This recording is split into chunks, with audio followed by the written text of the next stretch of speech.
Coucou, bienvenue sur AmiClick.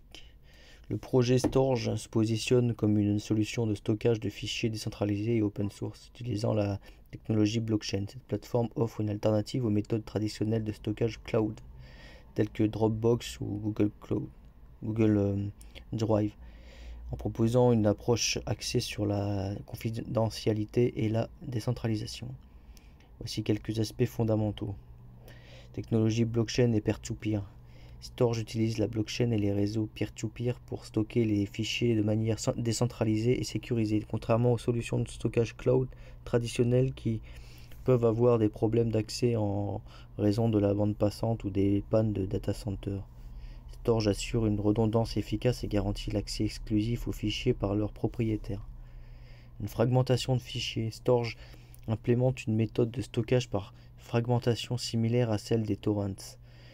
Les fichiers sont divisés en plusieurs petits morceaux et stockés sur plusieurs ordinateurs dans le réseau Storj.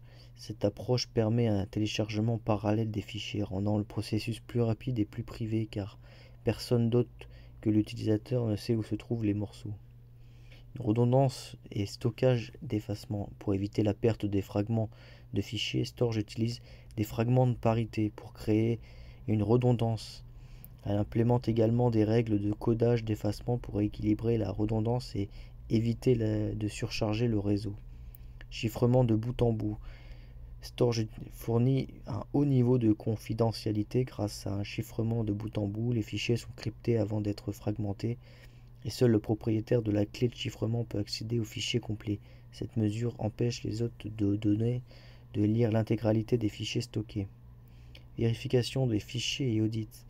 Storj réalise des audits de vérification des fichiers pour s'assurer que les hôtes ou farmers conservent les fragments qui leur sont confiés. Les hôtes sont incités à stocker les fichiers de manière fiable grâce à des micro-paiements.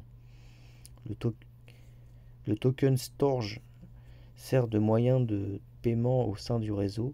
Les locataires payent pour l'espace de stockage et la bande passante et les frais sont distribués aux hôtes fournissant les services. Storj Labs utilise exclusivement le token Storj, tandis que la version open source de Storj est neutre en termes de paiement, acceptant également d'autres crypto-monnaies comme BTC et ETH. Fondé en 2014 par Sean Wilkinson et John O'Quinn, Storj Labs a connu plusieurs cycles de financement et a migré de la blockchain Bitcoin à Ethereum en 2017. La dernière version majeure, Storj V3, a été lancée en 2019.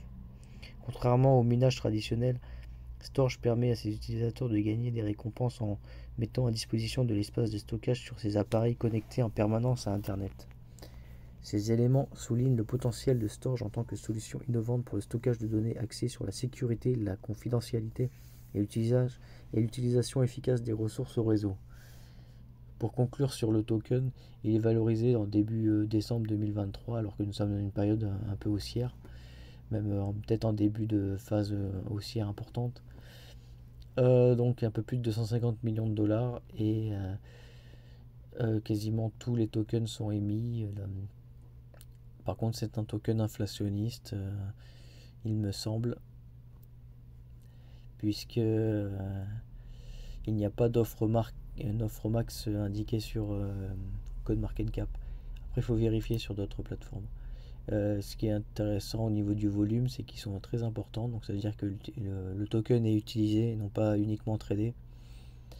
Oui, quasiment 145 millions de volume, et il est accessible sur quasiment toutes les grosses plateformes, Binance, Coinbase, KuCoin, Kraken, Uniswap aussi, puisque c'est un jeton Ethereum. Donc c'est un placement solide. Selon moi, je pense que je le considère comme un placement solide. Après, c'est pas un conseil d'investissement, bien sûr, mais il ne fera pas des multiples de valorisation extrêmes, mais il fera pas non plus dans l'autre sens des gros drawdowns. Ça sera un token solide et qui peut quand même faire une belle progression, surtout vu les fondamentaux intéressants.